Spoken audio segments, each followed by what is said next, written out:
All right, on we go. I'd like to introduce to you Jonathan Williams, who is the Chief Economist and Vice President for the Center for State Fiscal Reform at the American Legislative Exchange Council, also known as ALEC, where he works with state policymakers, congressional leaders, and members of the private sector to develop fiscal policy solutions for the states. I particularly like the fact he's also a co-author with on Rich States, Poor States at the ALEC-Laffer Economic State Competitive Index with two of my favorite Reagan economists, Dr. Art Laffer and also Steve Moore. So without further ado, Jonathan.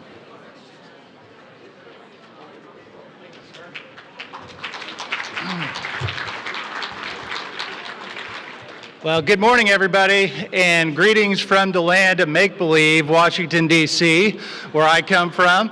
As the great Ronald Reagan called it, and he put it, I think, perfectly, Washington is an island surrounded by reality. And so anytime I have a chance to be in reality, especially as you've taken back authority on behalf of the taxpayers of Pennsylvania this week, so give yourself a hand in the legislature for doing the right thing and giving a balance of power once again here in the Commonwealth of Pennsylvania. And my title today for this discussion is Federalism in the Age of Joe Biden. And I almost think that we got the title wrong. I want to amend that title briefly and say, I'm going to talk about today, unfortunately, the attack on federalism and the assault on federalism and the attempted destruction of federalism under the Joe Biden and the age of Joe Biden. And this is something that is certainly been talked about quite a few different ways here throughout the course of the last 24 hours in this conference. But let me say, when we look at the federal level, what is the common theme of the big government policies coming out of the progressive left-wing majorities in Congress today? You have the attempted federal takeover of elections in H.R. 1. You have the PRO Act and the attempted federal effort to, let's say, disallow any of the states that have become right-to-work states, one of the most important things a state can do to become more competitive. And then you have the so-called bailout of state and local government, something that we at ALEC had, over the last year, vigorously educated about to say this is horrible policy to reward states that have done the wrong thing during COVID lockdowns and have high taxes and big government and overspent and put themselves into a debt problem and a debt crisis in New York and California, and even to some degree under Governor Wolf here in Pennsylvania. Why are we sending federal tax dollars to bail out those states and use tax dollars, by the way, from the states that value economic freedom and liberty, states like Texas and Florida and so many others that we're going to talk about a little bit here today?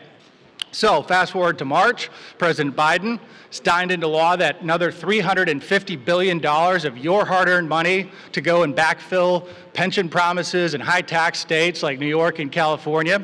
But you know what else they did, and this flew under the radar a little bit, was right at the 11th hour of that debate, Senator Chuck Schumer, Senator Joe Manchin put in an amendment that said if you as a state take the federal money, and this is something we've worried about and we've warned about for quite some time, because in the words of the great economist Milton Friedman, there is no such thing as a free lunch. Anytime a dollar goes from Washington, D.C., they seek to control state and local governments and individuals with that money, of course. So what happened with Senator Manchin and Senator Schumer's amendment at the last hour? It was they said if states took the money, the federal bailout dollars, they could not directly or indirectly cut taxes with that money. Folks, we have an attempted federal takeover of states underway in the age of Joe Biden. And right now it is so important, because that is the common theme of a lot of these federal efforts right now, that we re-educate America on what actually federalism is. Because if you did a man on the street interview and you asked the average person, what is federalism? I think they would have the same reaction to members of Congress in the left-wing majority right now, which is federalism to them in Congress right now means let's have the federal government take over more. I think, folks, anybody here read the Bill of Rights to the Constitution, right? Well, I know we have some patriots in the audience today. What does the 10th Amendment say? The powers not directly given to the federal government nor reserved to the states ought to be reserved for the people, right, in the states, right? That is exactly what it meant. It was give powers back in state autonomy. And that gets to the core of what we do and what I do every day at ALEC. So the American Legislative Exchange Council, you had one of our fine members, Representative Seth Grove from our board of directors up here just recently, good friend.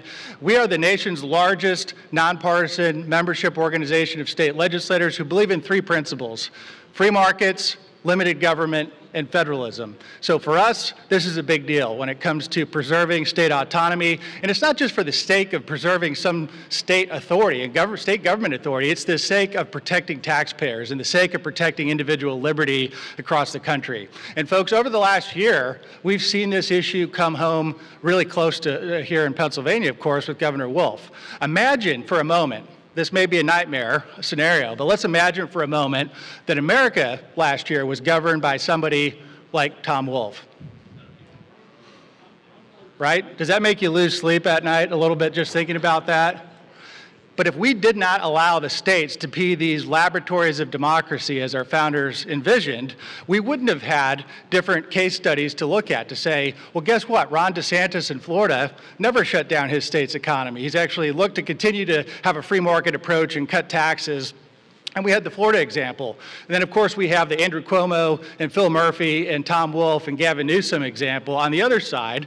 But guess what? When federalism is allowed to work, people win. Freedom wins, because what does the left hate most of all? Competition, right? And when their ideas are directly in competition with the ideas of limited government and free markets, guess which states are winning? So fast forward to our work at ALEC. So for instance, every year we put out the Rich States, Poor States report that I author with Arthur Laffer and Stephen Moore. We rank the states based on economic competitiveness. There's two models out there, folks, and when we allow those models to compete with each other, that's a very healthy thing for our American experiment. Could you look at the one model, the New York, the California, Pennsylvania to some extent model? That is Reagan's line: if it moves, tax it. If it keeps moving, regulate it. If it stops moving, subsidize it. That was the line of the big government states, right? But when you compare that with the states like Texas and Florida and Tennessee and states that value economic freedom, there is a massive difference in those business models, if you will. And every single year, Americans continue to vote with their feet and move away from the high tax states and towards the states that value economic freedom. You know, just look at the census results. We've all seen this. Once out of every 10 years at least, Washington pays attention to the state legislative level, because guess what? They redraw their lines for Congress. And what we saw in this most recent result, and I definitely draw your attention to those numbers, because one thing that the mainstream media has really ignored is a couple of historical firsts. And one is, for the very first time in state history, the state of California is going to lose congressional representation. First time since 1850. Now, I figured this crowd would be happy about the fact that there won't be one more Nancy Pelosi roaming the halls of Congress, right? But why is that? Let's ask ourselves the question. Is it because California's weather is subpar? Is it because they lack technology companies? Is it because they lack movie-making ability? Right? Is it they have horrible beaches? No, it's none of those things. It's that they've ruined the state because of big government, high tax, high regulatory, and bad policy across the board. And they followed that warning of Ronald Reagan that we talked about in that business model, and they're now paying both the economic and the political price. Guess what, folks? When you have even tech companies, people like Elon Musk leaving California and going to Texas, they're not going for the weather. They're going for the better policies, and that's why federalism is so important that we allow this to work. When I talk to my non-political friends, and I talk about this, and I've written Rich States, Poor States for 14 years, I've traveled to the 50 states, I talk to a lot of people that are not into policy or politics. How do I describe it? We all know the corner on Main Street, USA, that has two gas stations. You have one gas station that charges $3.50 a gallon, and one gas station that charges $2.95 a gallon. Which gas station do you go to? The one with higher prices or the one with lower prices? That's economics 101. And that's essentially what's going on across the country right now. You have a good number of states that their unemployment rate is 2.8% in 4 states, all governed by free market conservatives right now. New York's unemployment rate closer to 8.5%. You have a huge difference of philosophy in how states are governing themselves. And that, folks, is a healthy thing. And that is exactly what makes the left in Washington so nervous right now, is because they know when their progressive model of government is compared with the freedom model of government, they lose, just like the gas station that charges 55 cents a gallon more at Main Street, USA. Another way that we measure this is by ranking the governors and their approach over the last year, whether it was the lockdown measures that here you've fixed. My home state of Michigan, I understand there's legislation underway next week to take away the governor's unilateral authority in their Emergency Management Act as well. But we measure the 50 governors, and I encourage you to stop by our booth to get a copy of this governor's report and our Rich States, Poor States report, and we give them a letter grade, A through F. So let me quiz the audience here. I know you got a very attentive audience. How many people in this room think that Governor Tom Wolf received an A in our report of economic freedom? Any takers? Any takers? I don't see any hands. Okay, A, B, C, D, F. There you go. And Governor Tom Wolf gets a 1-star F rating in our report. There are governors, though, across the country with very different philosophies, the ones that actually have the records, the states that are actually attracting businesses and individuals. And folks, that is what's so important to continue that competition between states.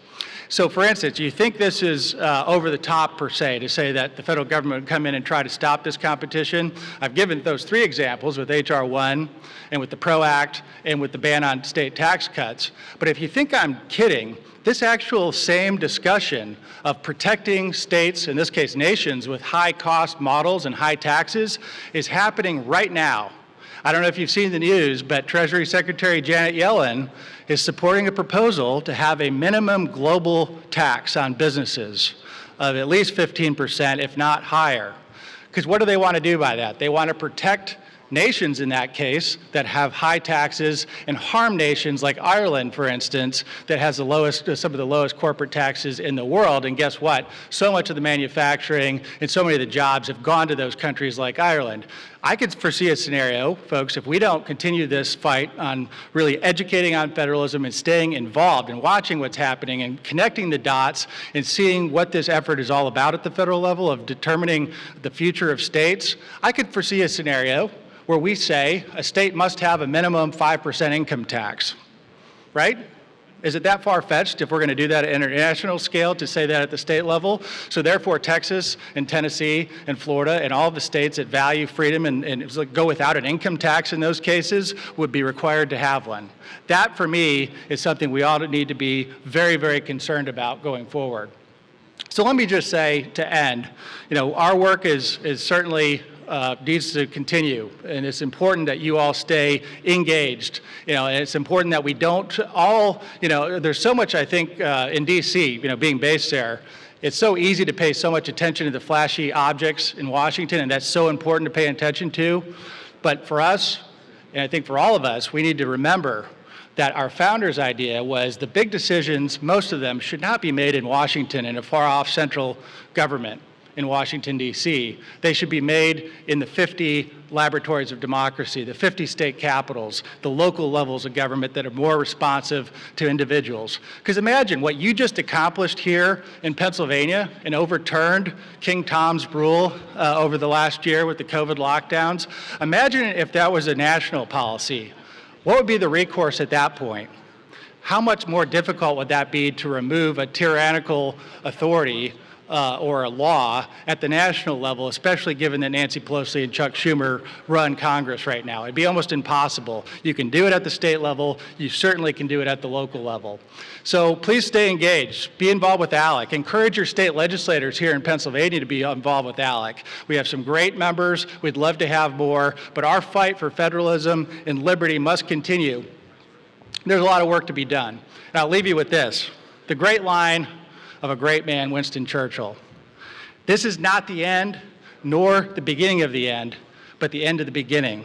Our fight is just beginning. We've got a long ways to go, but with your dedication and commitment, we'll get there. God bless. Thanks so much.